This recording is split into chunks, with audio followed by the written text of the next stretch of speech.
Guys नमस्कार, कैसे हैं आप सब। उम्मीद है बढ़िया होंगे। आप सबका आपके YouTube channel GS with Ravi Sharma में स्वागत है।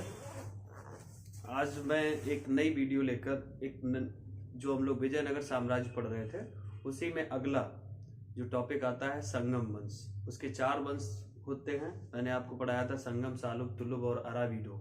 तो आज हम लोग पूरा संगम वंश डिस्कस करने जा रहे हैं। तो संगम वंश की स्थापना मैंने आपको बताया था हरियर और बुक्का नामक 2 भाइयों ने की थी। तो सबसे पहले हम हरियर फर्स्ट से शुरू करते हैं। तो संगम वंश का ड्यूरेशन आप जानते हैं 1336 से लेकर 1485 तक का ये शासनकाल है। इसमें हरियर फर्स्ट जिसने इस वंश की नींव रखी थी, इसने अपनी राजधानी अन्य गोंडी को बनाया। अन्य गोंडी दरअसल ये कृष्णा नदी और तुंगभद्रा नदी के बीच में पड़ता था। तो उसके नजदीक पड़ने के कारण कृष्णा नदी के नजदीक पड़ने के कारण समस्या ये बनी रहती थी कि बहमनी वंश के जो शासक थे वह इस पर नजर गड़ाए रहते थे। तो बड़ा ही असुरक्षित राजधानी थी अन्य गोंडी। इसीलिए हरिहर ने क्या किया, अपनी राजधानी स्थानांतरित करके कर्नाटक के अंदर, जो वर्तमान कर्नाटक है उसमें अंदर विजयनगर वाले क्षेत्र में इसने स्थापित की। तो ध्यान रखना, विजयनगर जिसे हम लोग हम्पी के नाम से आप लोग पढ़ोगे किताबों में कि विजयनगर की राजधानी हम्पी, ठीक है, ये हम्पी। इसने अपने शासनकाल में कई सारे क्षेत्रों पर विजय प्राप्त की। हरियर फर्स्ट में जैसे एक कदम्ब क्षेत्र पड़ता है, एक होयसल क्षेत्र पड़ता है, वर्तमान में बेंगलोर वाला क्षेत्र जो है कदम्ब क्षेत्र, ये तमिलनाडु वाले इलाके में पड़ता था। इस पर द्वार समुद्र, आप लोगों ने एक जगह का नाम सुना होगा, द्वार समुद्र। द्वार समुद्र का हिस्सा था कदम्ब, इसको अपने क्षेत्र में मिलाया। होयसल ये वर्तमान में बेंगलोर के आसपास का क्षेत्र था। इन इलाकों को अपने क्षेत्र में मिलाने के बाद ध्यान रखना, बहमन शाह जिसे हसन गंगू के नाम से जानते थे, अलाउद्दीन बहमन शाह, इसने क्या किया, जो तुंगभद्रा और कृष्णा नदी के बीच का जो दुआब था, जो मैंने आपको बताया था विवाद का विषय बना हुआ था, उस पर अधिकार कर लिया। तो हरियर फर्स्ट के समय बहमन शाह ने रायचूर के दुआब पर कब्जा कर लिया। ये एक इसका फेल्यूअर है हरियर फर्स्ट का कि इसके शासनकाल में रायचूर का दुआब जो था वो बहमनी शासकों के नियंत्रण में चला गया। इसके बाद इसका भाई बुक्का फर्स्ट जो गद्दी पर बैठा, जिसे दक्षिण का अकबर कहते हैं, बहुत ही महत्वपूर्ण शासक है बुक्का फर्स्ट। इसने एक उपाधि धारण की थी, वेद मार्ग प्रतिष्ठापक की इसने उपाधि धारण की, और इसे पूर्व, पश्चिम और दक्षिण के सागरों का स्वामी कहा जाता है। दरअसल आप जब भी विजयनगर साम्राज्य को देखेंगे तो आप कुछ इस प्रकार का मैप देखते हैं। तो ये जो साउथ वाला हिस्सा है, तो इसमें आप देखते हैं पूरब, पश्चिम, दक्षिण, ये तीनों दिशाएं ऐसी थी जो समुद्र से सटी हुई थी। इसीलिए जब मैंने आपको बताया कि संगम वंश या विजयनगर के शासक उत्तर दिशा की ओर अपना साम्राज्य विस्तार करना चाहते थे। क्यों? क्योंकि बाकी 3 ओर समुद्र था, तो समुद्र में आगे कहां तक जाएं, ये चुनौती थी। इसीलिए ध्यान रखना, बुक्का फर्स्ट को पूर्वी, पश्चिमी, दक्षिणी सागरों का स्वामी कहा जाता है, यानी कि सागरों का स्वामी। बहुत बड़ा महत्वपूर्ण ये उपाधि है इसको। ये कई दफा एग्जाम में सीधा सीधा प्रश्न पूछा जाता है कि पूर्व, पश्चिम, दक्षिण सागरों का स्वामी किसे कहते हैं, तो बुक्का फर्स्ट को कहते हैं। अच्छा, इसके भाई के समय, हरियर फर्स्ट के समय बहमन शाह ने रायचूर पर कब्जा कर लिया था। जब ये शासक बना बुक्का फर्स्ट, तो इसने क्या किया, रायचूर की मांग की। उस समय बहमनी शासक मोहम्मद शाह के नियंत्रण में था रायचूर। तो इसने मोहम्मद शाह से कहा कि भाई हमारा रायचूर जो था वो हमारा वापस कर दो। लेकिन इसने क्या किया, इसने मना कर दिया, मोहम्मद शाह ने मना कर दिया। तो बुक्का फर्स्ट ने क्या किया, अपना बेटा, इसका बेटा जो था जिसका नाम था कंपन, तो कंपन को भेजा और कंपन ने मोहम्मद शाह से युद्ध किया। इस युद्ध में पहली बार, ध्यान रखना, दक्षिण भारत में बारूद का प्रयोग देखने को मिलता है। तो किस युद्ध में बारूद का सर्वप्रथम प्रयोग मिलता है, मोहम्मद शाह और कंपन के बीच में जो संघर्ष होता है रायचूर के दुआब को लेकर, इसमें सर्वप्रथम बारूद का प्रयोग देखने को मिलता है। इस युद्ध में बुक्का फर्स्ट जीत गया, यानी कंपन जो उसका बेटा था उसने बड़ी वीरता के साथ युद्ध किया और ये युद्ध जो था मोहम्मद शाह जो बहमनी वंश का शासक था उसे पराजित कर दिया। तो इस युद्ध की जो सजीव वर्णन है वो कंपन की पत्नी थी गंगा देवी, उसने एक किताब लिखी थी मधुरा विजयम। इस किताब में कंपन की पत्नी जो थी गंगा देवी ने इसका सजीव वर्णन किया है कि किस तरीके से हमारे पति ने मोहम्मद शाह को पराजित किया था। ठीक है, तो ये आप ध्यान रखना। एक महत्वपूर्ण पॉइंट बुक्का फर्स्ट के शासन काल में आपको देखने को मिलेगा। एक प्रसिद्ध कवि थे शायन। ठीक है, शायन कौन थे? जिन्होंने ये वेदों के भाष्यकार थे। इनको संरक्षण भी बुक्का फर्स्ट ने दिया था। वेदों के भाष्यकार शायन को बुक्का फर्स्ट ने अपने यहाँ संरक्षण प्रदान किया था। इसी क्रम में अगर हम लोग बात करें, अगला शासक हरियर सेकंड, जो बुक्का फर्स्ट का बेटा था, ये अगला शासक बना हरियर फर्स्ट। इसने राजा धीराज की उपाधि धारण की। राजा धीराज के अलावा इसे राज परमेश्वरम की उपाधि भी प्राप्त थी। ये भगवान शिव का बड़ा ही उपासक था। भगवान शिव की पूजा ये विरूपाक्ष के रूप में करता था, ये बात भी ध्यान रखनी है। हरियर सेकंड ने साम्राज्य का विस्तार करते हुए कई सारे क्षेत्रों पर कब्जा किया, जिनमें से एक गोवा क्षेत्र आप लोग देखते हैं। गोवा पर इसने अधिकार किया। इसने बेलगाम को भी विजयनगर साम्राज्य में मिलाया। इसने मैसूर को भी विजयनगर साम्राज्य में मिलाया। इसने तिरुचनापल्ली को भी विजयनगर साम्राज्य में मिलाया। इसने कांचीपुरम, जो एक जगह पड़ती है, रेशम की साड़ियां बड़ी फेमस हैं दक्षिण में, तो कांचीपुरम, तिरुचनापल्ली, मैसूर, गोवा, बेलगाम, इन सभी क्षेत्रों को हरिहर द्वितीय ने विजयनगर साम्राज्य में मिला लिया। तो ये बात आप ध्यान रखेंगे।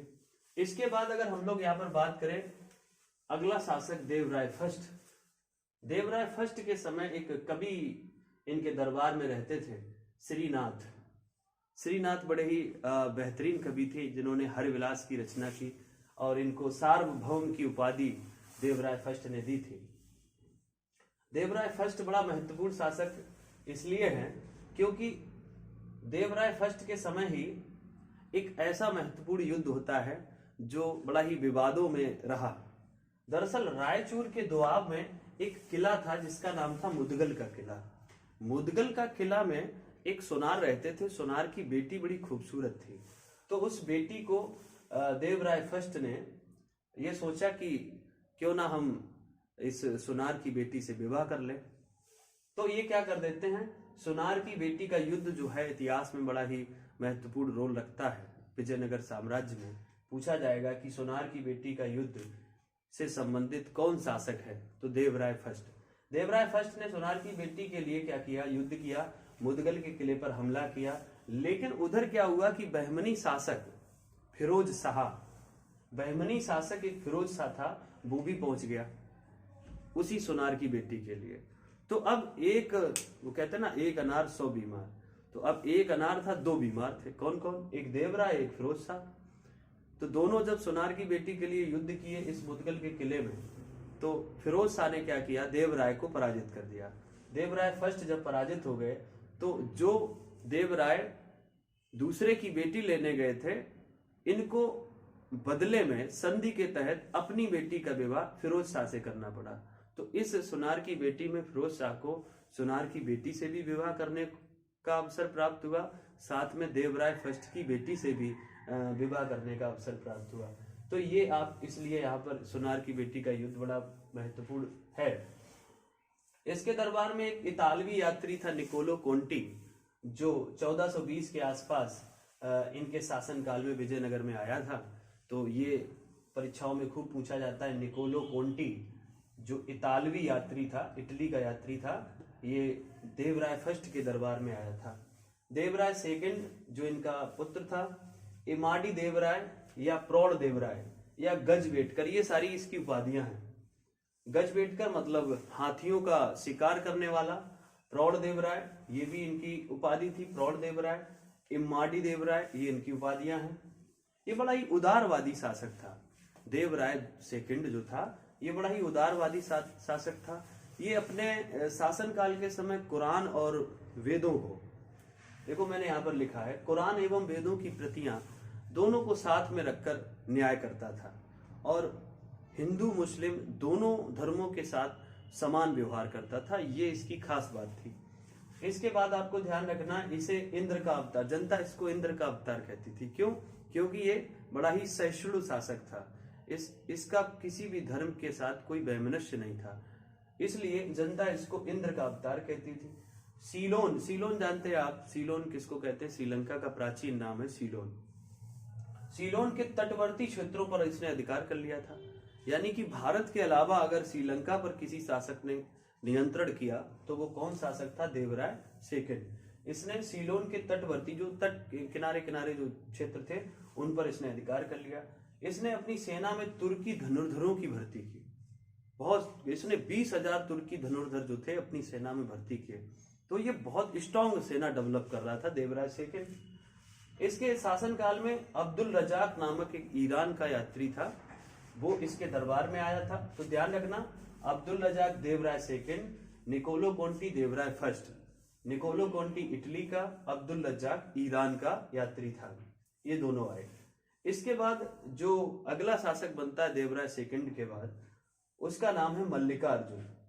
मल्लिकार्जुन के समय में कोई खास काम हुआ नहीं है, बस आपको एक चीज ध्यान रखना है इनके बारे में कि इनके शासन काल में एक चीनी यात्री था मोहुयान, जो परीक्षाओं में पूछा जाता है। 1451 में ये विजयनगर आया था, तो इसने अपनी यात्रा का जो विवरण है वो अपनी पुस्तकों में लिखा है, तो इसके बारे में आप लोग ध्यान रखना, मोहुयान, ठीक है। ये विजयनगर आया था मल्लिकार्जुन के शासनकाल में। फिर मल्लिकार्जुन का जो अगला उत्तराधिकारी बना विरूपाक्ष द्वितीय, ये शासक बना, और विरूपाक्ष सेकंड के समय ही विजयनगर साम्राज्य का पतन होना प्रारंभ हो गया। ध्यान रखना, विरूपाक्ष द्वितीय का जो लड़का था वो बड़ा ही एकदम अलग मिजाज का था, जो पिता की बात को मानता नहीं था, और पिता के द्वारा जो शासन और जो सत्ता बनाई थी उसको सुचारू रूप से चलाने में असमर्थ हो गया, जिसका नाम था प्रौढ़ देवराय, ठीक है। तो विरूपाक्ष का पुत्र जो था उसका नाम था प्रौढ़ देवराय। इसने क्या किया, पिता की हत्या करके सत्ता अपने हाथ में ले ली, और जब पिता की हत्या करके सत्ता ली तो जनता जो थी वो रुष्ट हो गई प्रौढ़ देवराय से। जनता जो थी प्रौढ़ देवराय से रुष्ट थी, वह विरूपाक्ष के फेवर में थी, लेकिन उसके बेटे ने क्या किया, पिता को मारने के बाद, ये पहली बलात् हत्या थी, जबरदस्ती अपने बाप की हत्या करने के बाद जब प्रौढ़ देवराय गद्दी पर बैठा तो जनता का इसको सपोर्ट नहीं मिला। एक चंद्रगिरी का एक शासक था, चंद्रगिरी आप जानते हैं, बड़ा महत्वपूर्ण क्षेत्र है चंद्रगिरी। चंद्रगिरी का एक गवर्नर था जिसका नाम था सालुब नरसिंह, उसके समर्थन में जनता ने सपोर्ट कर दिया, और चंद्रगिरी का जो गवर्नर था सालुब नरसिंह, इसने जनता के समर्थन से प्रौढ़ देवराय की हत्या कर दी, और प्रौढ़ देवराय की हत्या करके एक नए वंश की नींव डाली, जिसे हम लोग संगम के बाद अगला वंश सालुब वंश के तौर पर पढ़ेंगे। तो ये विजयनगर साम्राज्य का पहला वंश था जिसमें महत्वपूर्ण शासक थे, उनके बारे में मैंने यहाँ पर डिस्कस करने का प्रयास किया है। सिर्फ मैंने उन्हीं चीजों को टच किया जो एग्जाम ओरिएंटेड है, बाकी चीजों को छोड़ने का प्रयास किया है। तो इसमें जो भी चीज आप देख रहे हैं मैथ में, जो भी बोर्ड पर लिखा है, ये सब इंपॉर्टेंट है, परीक्षा की दृष्टि से बहुत ही हेल्पफुल रहने वाला है। अगर आपने अभी तक चैनल सब्सक्राइब नहीं किया है तो चैनल सब्सक्राइब कर ले और वीडियो पूरी देखने का प्रयास करें, तभी वीडियो का वास्तविक लाभ मिलेगा, अन्यथा कोई फायदा नहीं। ठीक है, अपनों का ख्याल रखें, हंसते मुस्कुराते रहें। जय हिंद।